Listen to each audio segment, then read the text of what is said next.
And welcome to this more informal session. As you see, we're sitting in nice, comfortable chairs, looking relaxed, rather than standing up at the podium. I'm Graeme Pearce. I'm a specialist membrane consultant with my own consultancy. I'm also part of the O2 Environmental Tag Group. Xflow has been an important company, Xflow and Norit. In my professional life, I've been in membranes for 30 years and membranes and water for 20 years. And near the start of that whole period, I first became aware of the startup of Xflow. It was a Shell-funded venture at that time. I was part of a BP-funded venture, so we looked across the channel with great interest at the activities of our Dutch colleagues. Xflow proceeded for 10 years or so, was then purchased by Norit. Soon after that purchase, Menno Holterman, my guest here today, joined the Norit group, and that saw the growth from minnow status to top of the food chain in a sort of 15-year time frame, which led to the purchase of the company by Pentair. So what we're going to do in this discussion is look at the perspective of the acquired, and in the next session, when Phil Rochigo and other colleagues are talking about M&A activity, Phil is from Pentair, and he will provide us some perspective as the acquirer. So I'm now going to introduce you to Menno Holterman. He has started as a young engineer within Norit, but had a meteoric rise and some important posts before he became CEO. So he saw the growth of Xflow from, or the growth of the Norit grouping there from its humble beginnings to a very large company within, for the water industry, quite a short time scale. And we're going to investigate in some of these discussions what the issues were that were faced by Norit and what things they did right to get such a growth of value. So, Menno, could I start by asking you to give us some idea of your own CV and fill us in with your perspective of the timeline of Xflow and Norit? Thank you very much, Graeme. Thank you all this afternoon for having this opportunity to share some of our best practices. I finished university, graduated in Delft University in 1995, and then started working for Heineken. That's also water. And after 3 years, I got the opportunity to join the Norit Group, becoming a managing director of one of the recently acquired Norit companies in the beverage space. So I joined Norit in 1998, basically 2 years after Norit started a fairly impressive acquisition strategy. And maybe it's interesting to go back to those days, because what happened? Norit was listed at the Amsterdam Stock Exchange since, if I'm well, 1956. And it was a stable share. So if you would love to earn a little bit of money after you retire, then not only invest in companies like Shell, but Norit was a safe bet.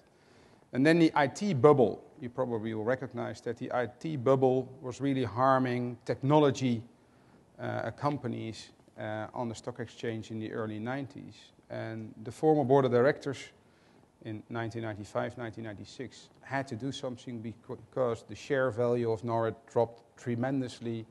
I think in dollar values from about $30, $35 all the way down to $5, $6. So there was an urgent need to do something because there were hostile takeovers somewhere on the horizon.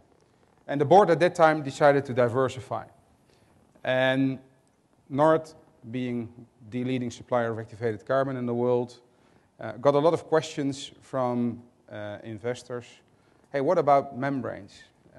There were a lot of conferences like this where membranes were presented as the new holy grail and also as a potential replacement for certain membrane or for certain activated carbon applications in the wastewater field. And Norit, being a very successful supplier of carbon to wastewater treatment, had to defend its position. So it was for Norit an interesting opportunity to diversify into the membrane space and the membrane field. And it acquired in 1996 X-Flow. X-Flow was founded, like you mentioned, Graeme, by another technical university of 3 universities in the Netherlands in technology. The second largest university in the Netherlands after Delft. As a startup company in 1984. And 2 gentlemen discovered the purification properties of capillary polyaethersulfone membranes. And they really, like many startups, they have tried to please every single customer or potential customer. They have done truckloads of exercises. They have analyzed hundreds of different types of water.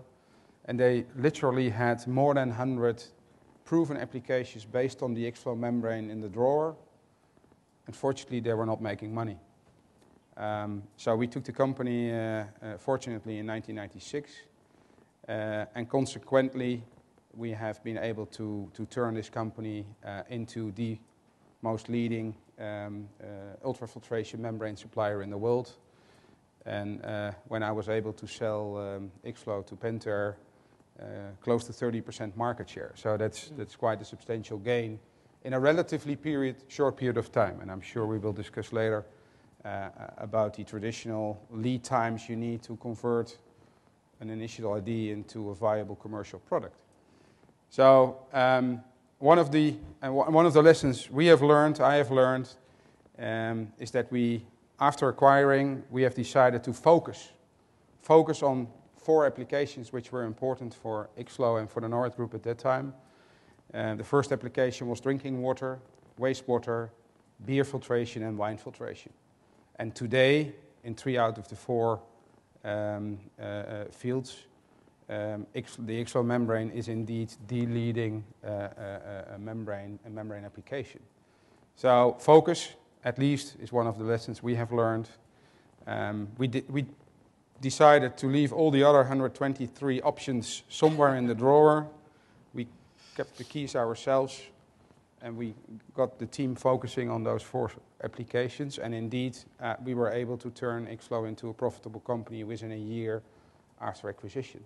So Menno, if I could look at some of the issues then that you encountered during the growth and the development of the company, I'd like to hopefully address 3 themes. The first is the theme of the single product or single technology company, which X-Flow was, in comparison with the balanced portfolio, which a lot of investment companies like to see, a balanced portfolio of products so that you're not overly reliant.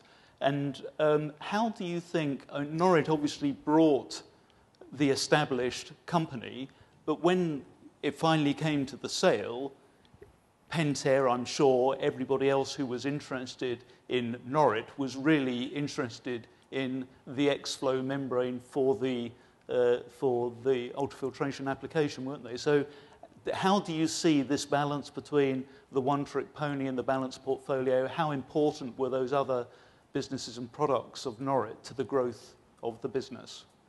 It's an interesting question. I think the balanced portfolio is essential, is crucial to ultimately achieve substantial growth. We were able to grow year after year with a compounded average growth rate of 15 to 20%.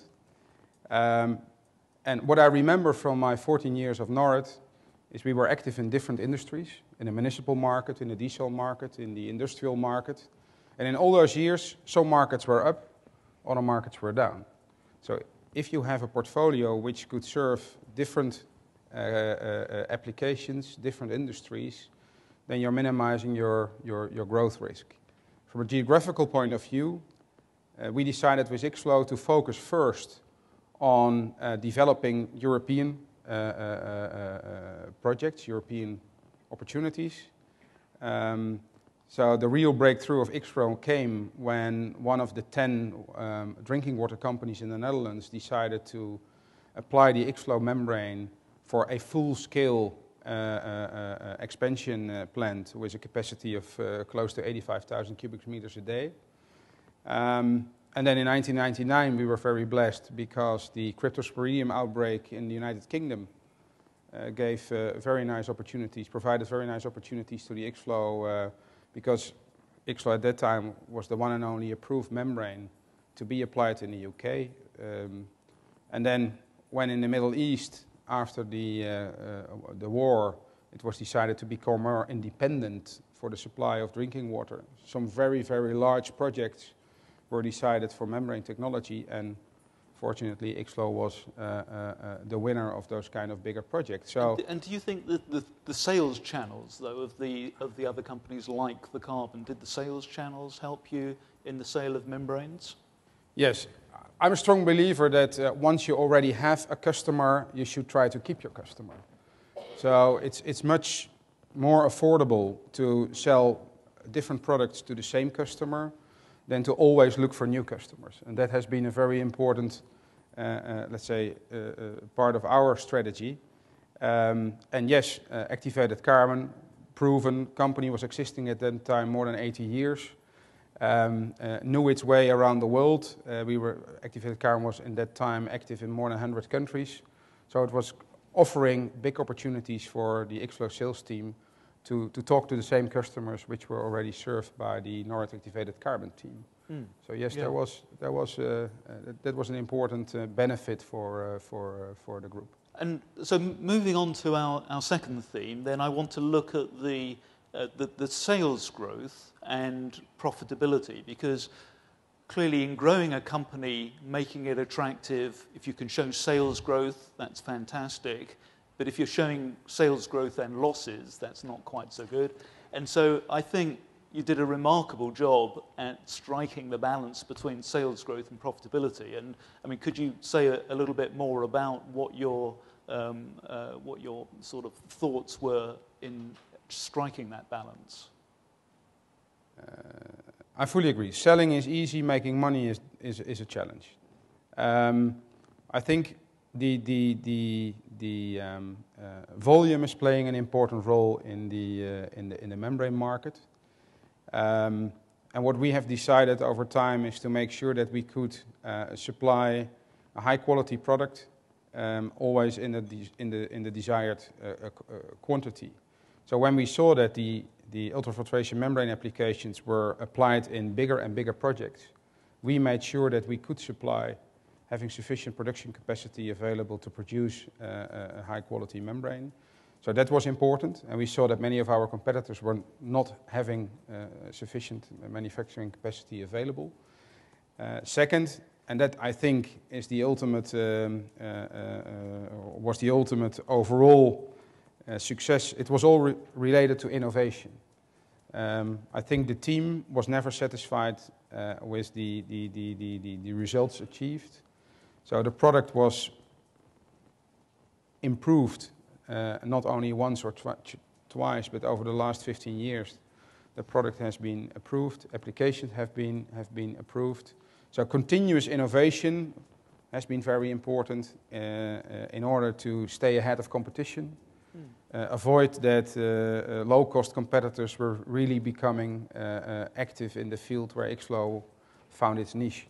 One thing that X-Flow was known for was success in very, very large projects, very high-profile projects, but we all know that the profitability of those projects can be a little bit disappointing. Yet you managed to balance that with clearly much more profitable, low-key type of activity to keep the profit levels at a well-supported level.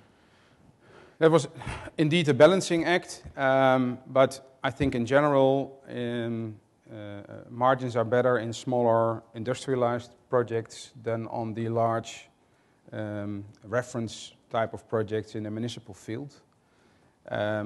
Also in the industrial space, very often the customers, once you show them a certain return on investment, they are willing to look at the TCO, so the total cost of ownership of the membrane.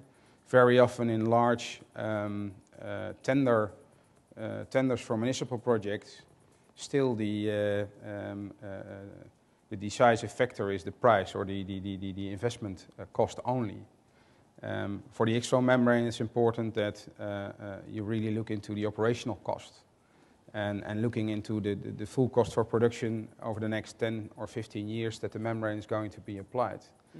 And every time when we could convince the consultant and the end customer about the TCO, and together with great pilot results, X-flow was, or the customers were also willing to pay a little bit more for a better product compared to some of the competitors.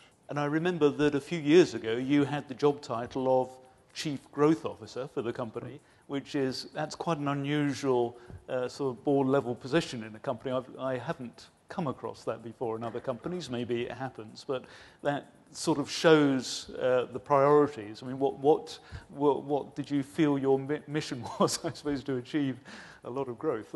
Now, we went through several changes of ownership over the years, in total 5, in 12 years' time. And in 2007, when a new private equity company came on board, which was based in London, they wanted the board to really be outspoken of their growth ambition. Right. So the appointment of a chief growth officer was helping them to be very transparent to the outside world, including the customers, that Norit was really looking for ways to grow the company and being successful in growing different applications and bringing continuously new technologies to the market. Right. And growth for Norit not only means global presence, because when I left last year, Norit sold into 170 countries around the world, so not all the countries in the world were covered, but it was a remarkable step from 80 countries to 170 countries. But growth was also very much depending on the success of the innovations. So we were able to shorten the time to market. Each of the different business units within Norit had to bring 2 new innovations a year to the market. So every year there were new products to be sold to the customers. So expanding customers around the world, bringing new products alive. That ultimately was a recipe together with what I call an innovative spirit. I think the people in Norit were quite young.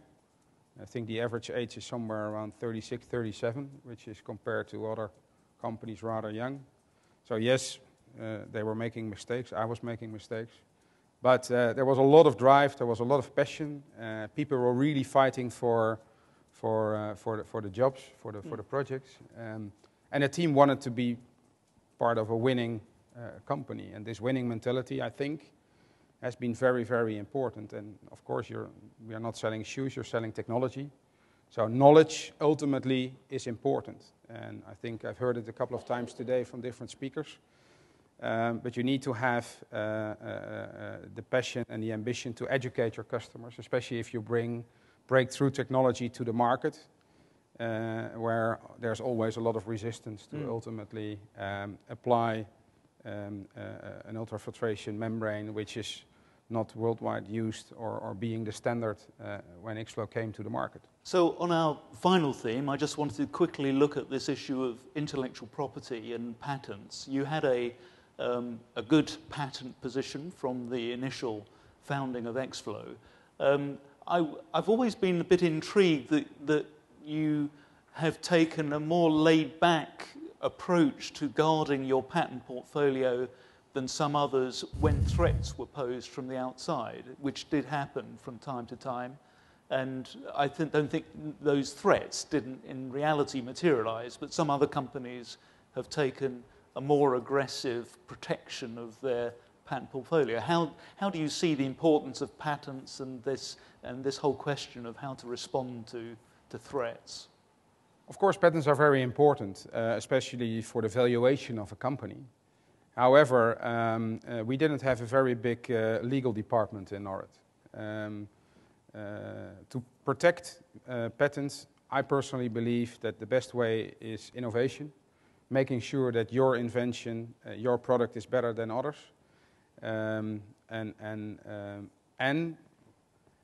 don't forget, as soon as the patent is granted, what is it, 18, 20 months, all the information, the secret is on the street, because it's all listed in the document.